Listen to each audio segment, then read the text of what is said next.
Halo, kita berjumpa lagi. Jangan lupa untuk like and subscribe.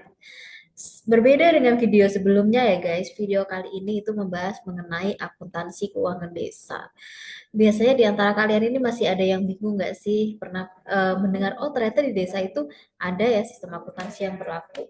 Ya tentunya ada ya teman-teman semua dalam sebuah desa, walaupun desa tersebut kecil gitu ya, tetap saja ada peraturan keuangannya di dalam desa. Bahkan laporan keuangan tersebut diatur dalam sebuah aplikasi loh atau sebuah sistem. Untuk tahu lebih jauh, yuk kita perhatiin presentasi dari sistem akuntansi keuangan desa.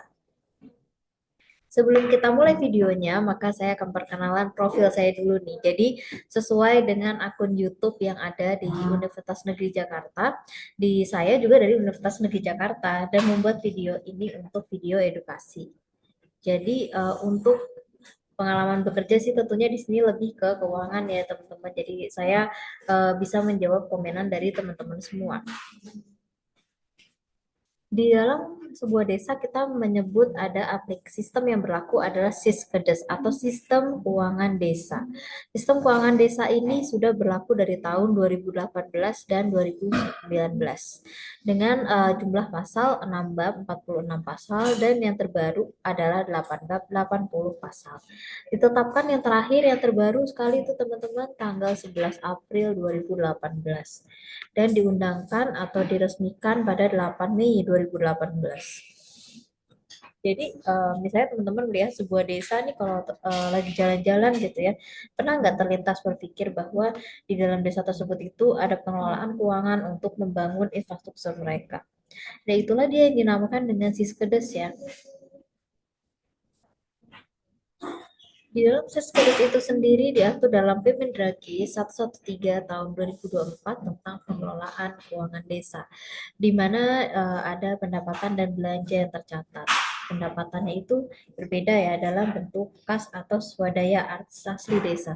Sedangkan untuk beban-bebannya sih bukan beban yang seperti listrik dan lain-lain seperti akuntansi biasanya, melainkan ini beban belanja. Beban belanja yang ditanggung di dalam desa tersebut. Jadi sebelum sebuah desa tersebut menerima dana, maka desa tersebut harus menyusun anggarannya di periode sebelumnya. Anggarannya adalah dari laporan dari tahun sebelumnya, setelah itu akan lapor ke pusat dan pusat akan mencairkan dana untuk sebuah desa. Setelah dana itu cair, maka akan dikurangi dengan belanja-belanja atau apa saja yang desa itu butuhkan dalam 1 tahun penuh ya, 1 tahun periode. Setelah itu dari belanja-belanja desa kita catat sebagai belanja. Dari laporan keuangan atau kerugian desa itu perlu dilaporkan kembali ke pusat dengan tujuan untuk meraih kembali modal untuk di tahun selanjutnya. Jadi di dalam keuangan desa tentunya ada dokumen penatausahaan, yaitu buku bank bagi bendahara. Jadi walaupun sebuah desa tersebut kesannya seperti aktivitas yang terjadi harian gitu ya, tetap saja ada bendahara. Bendahara itu ada di setiap desa. Yang mungkin selama ini kalian itu uh, baru memikirkan bahwa di sebuah desa itu ada ya ternyata yang dinamakan dengan pengaturan keuangannya. Dan ada yang disebut dengan buku pembantu kas kegiatan. Jadi kalau teman-teman jalan-jalan ke desa nih, terus teman-teman ternyata mengetahui bahwa ada nih pencatatan di buku kas kegiatannya gitu. Dan tentunya ada rencana anggaran juga yang terjadi di dalam suatu desa. Setelah anggaran tersebut adanya pencairan dana dari pusat, dari anggaran tersebut dikurangi dengan belanja-belanja yang terjadi di dalam suatu tahun itu. Jadinya akan diterbitkan sebuah laporan pengembangan dan laporan akhir dari pelaksanaan kegiatan di dalam desa tersebut. Kemudian di dalam sebuah desa tersebut, laporan kepala desa itu merupakan laporan yang terakhir sebelum disampaikan ke pusat. Artinya sebelum laporan tersebut terbit ke pusat, perlu ada diskusi terlebih dahulu teman-teman dari orang-orang yang dirasa bertanggung jawab atas desa tersebut. Contoh bendahara, contoh pelaksana desa lainnya. Mereka menyusun sebuah anggaran dan laporan dilaporkan ke kepala desa dan kemudian ditandatangani. Lalu kepala desa tuh sebetulnya memeriksa apa aja, teman-teman? Yaitu laporan pertanggungjawaban realisasi pelaksanaan APD desa. Yang kedua adalah laporan kekayaan milik desa. Yang ketiga adalah laporan program pemerintah yang telah dijalankan dalam desa tersebut. Lalu tentunya ada laporan realisasi anggaran dan laporan CALK. Laporan realisasi anggaran tersebut diperlukan untuk mengetahui berapa biaya atau belanja yang dilakukan pada suatu desa. Jadi berbeda dengan akuntansi yang berlaku di perusahaan. Biaya yang keluar itu dianggap sebagai sebuah belanja ya. Jadi akunnya itu bukan biaya tapi belanja. Saya tampilkan tampilan pertama dari sistem keuangan desa yang ada di tahun 2018. Ini merupakan aplikasi yang biasanya digunakan oleh aparatur-aparatur desa untuk menghasilkan sebuah laporan. Dan di dalam Syscodes ini kan ada dua versi ya, teman-teman. Jadi pada dasarnya adalah setiap file itu dipegang oleh aparat desa tertentu di mana memuat beberapa kecamatan di dalam desa tersebut. Datanya itu bisa dari tiap-tiap kecamatannya. Jadi ini misalnya sudah memilih kabupaten ya, kabupaten A gitu. Jadi nanti ada bidang apa nih? Ada bidang penyelenggaraan pemerintahan desa. Seperti apa sih laporan penyelenggaraan desa? Bagaimana laporan keuangannya di dalam satu periode tertentu? Bagaimana sih pelaksanaan pembangunan desa? Apakah modal yang telah diberikan di awal itu lebih atau kurang? Karena hal itu menentukan kembali modal yang akan diberikan kepada pusat ke dalam desa tersebut. Dan yang ketiga adalah bidang pembinaan kemasyarakatan. Masyarakat yang ingin membangun sebuah bisnis atau UMKM di bisnis tersebut gitu ya, itu perlu dibina, perlu diarahkan gitu ya, seperti apa sih pencatatan yang benar misalnya gitu. Lalu yang keempat adalah bidang pemberdayaan masyarakat. Masyarakat itu cukup menerima fasilitas yang cukup atau enggak. Dan yang kelima adalah kalau misalnya desa tersebut menerima bencana.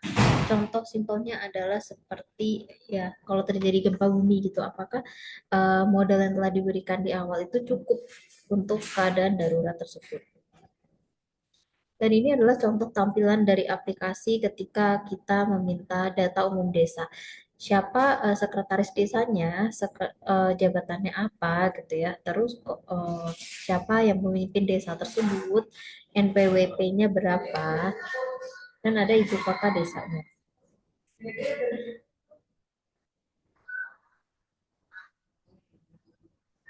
Untuk penyampaian dari desa ini diatur dalam BPKP. Jadi BPKP ini yang mengatur juga bagaimana keuangan desa itu berjalan.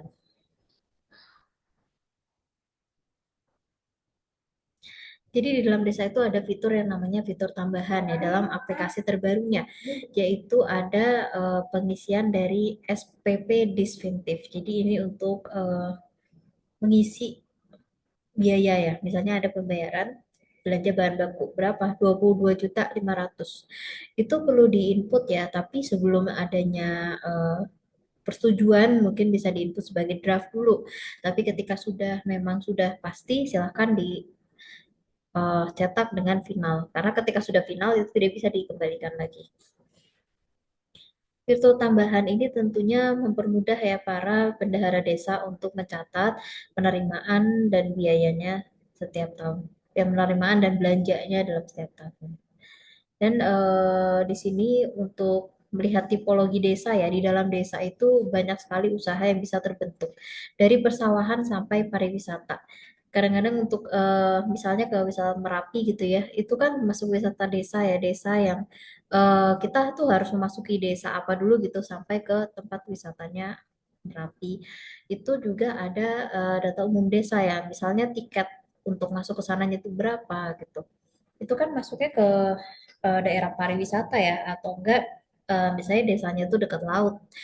Itu bisa saja sebagai bentuk tipologinya nelayan. Kurang lebih di desa itu pasti ada perkembangan dalam hal ekonomi dan pencatatan ekonominya juga. Dan di fitur baru ini sangat mudah sekali untuk mencetak laporan-laporan. Bisa dilihat di laporan pertanggungjawaban keuangan desa, luas sekali laporannya, dan beberapa lampiran serta RAP juga bisa di-download. Penambahan fitur tersebut juga adanya potongan pajak yang dihitungkan sehingga tidak membuat bingung untuk pencatatan transaksi keuangannya. Tampilannya juga eh, tidak bingung ya, karena ini sudah rapih laporannya juga sudah tinggal di-download saja dengan apa yang kita catat setiap hari. Penambahan tab saldo hutang pajak juga di sini mempermudah juga karena pencatatannya sudah dalam bentuk debit dan kredit dan sudah bisa ketika kita selesai dalam mencatat saldo awal serta transaksi-transaksi keuangan dalam desa, nanti akan bisa di-download laporan keuangannya seperti tampil di slide sebelumnya. Jadi untuk Siskedes ini tuh sudah modern pada saat ini sudah mengikuti juga. Ini adalah contoh laporan buku kas pembantu kegiatan di dalam Siskedes. Jadi di sini ada beberapa biaya juga ya bidang pelaksanaan pembangunan desa. Pengeluarannya 23, terus pengembalian kasnya adalah 150.000. Jadi di sini ada kelebihan ya dari anggaran yang telah diterima dari tahun sebelumnya, ternyata dari belanjanya bisa menutup gitu ya modal tersebut, modal awal, dan modal tersebut akan kembali ke desa untuk modal selanjutnya. Jadi desa akan menerima kelebihan dana di tahun sebelumnya dan desa akan menerima modal baru atas hasil dari laporan yang telah dibuat. Ini adalah contoh dari laporan-laporan yang bisa langsung dicetak oleh bendahara desa. Dan ini adalah tagging yang sedang aktif ya, sedang diangkat dalam isu desa, yaitu yang mulai dari stunting sampai ke penguatan keterlibatan fasilitasi masyarakat dalam program desa. Jadi apa yang ada dibahas, apa yang akan kita bahas dalam desa itu luas sekali. Karena di dalam desa pun ada beberapa masalah ya, ini masih lain-lain, artinya dari 22 poin permasalahan desa itu kan ada lagi gitu. Jadi desa itu sangat luas dan menarik untuk dibahas. Jadi tambahan CLK pun bisa di-download ya, catatan atas laporan keuangan yang lengkap. Dan ini adalah beberapa laporan yang bisa di-download di dalam laporan keuangan desa. Bagaimana dengan fitur pengendaliannya? Di sini ada penggabungan data. Penggabungan data tersebut adalah untuk memeriksa apakah kita itu sudah menginput data sebelumnya. Jadi Siskedes ini selain untuk mencatat transaksi harian juga mencatat apakah kita double input. Kalau misalnya kita double input, kita akan diingatkan kalau kita sudah pernah input data tersebut. Dan kalau kita lupa password gimana, di sini juga sudah ada yang mengatur ya dalam Siskedes terbaru bahwa kita bisa mengganti password juga dari menu file terus ganti password. Dan di sini ada juga cara kita mencatat transaksi di dalam desa tersebut. Jadi kalau misalnya kita itu belum ada approval gitu ya dari pejabat-pejabat desa yang bersangkutan, ya jangan berani untuk disimpan final, tapi disimpan dulu dalam bentuk draft. Karena kalau sudah difinalkan dia tidak bisa diubah ya, teman-teman. Jadi sudah difinalkan gitu akan ada peringatan bahwa tidak bisa diubah sedangkan datanya salah. Jadi berhati-hatilah sebelum memfinalkan kalau bisa dengan persetujuan dari pejabat desa yang terkait. Kalau misalnya ada kode output yang tidak sesuai dengan kegiatan, ya silakan nanti kan akan diingatkan lagi sampai Siskedes kan kalau misalnya datanya salah karena teknologinya juga sudah mendukung dengan yang ada saat ini. Dan ini ada juga yang dinamakan dengan posting APB desa. Di sini ada tanggal kita posting laporan kita itu di tanggal berapa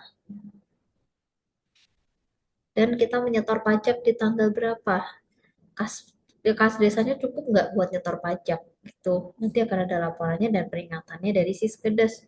Kalau memang dari kas desanya tidak cukup, maka nanti akan ada peringatan. Saldo buku bank, saldo kas tunai tidak mencukupi.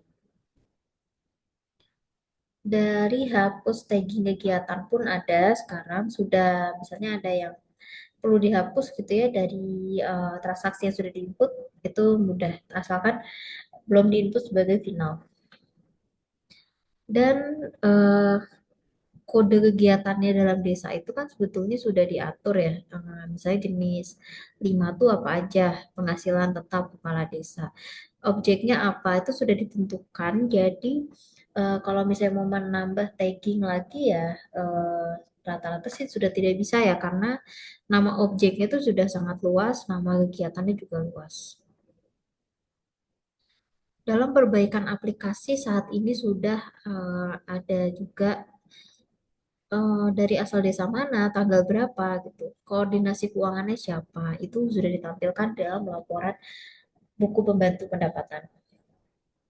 Dan di sini juga ada juga yang dinamakan jadi perbaikan laporan kekayaan milik desa ya. Jadi di sini aset desanya ini sisanya berapa nih dalam akhir periodenya.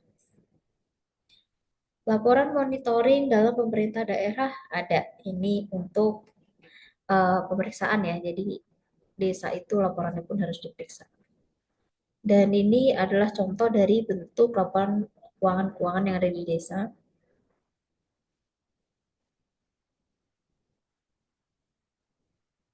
Jadi perbaikan itu sudah cukup banyak dan membantu, kecuali kalau misalnya sudah difinalkan aja itu permasalahannya tidak bisa dihapus lagi. Tapi kalau pengelolaan keuangan di dalam Siskedes itu saat ini sudah cukup baik.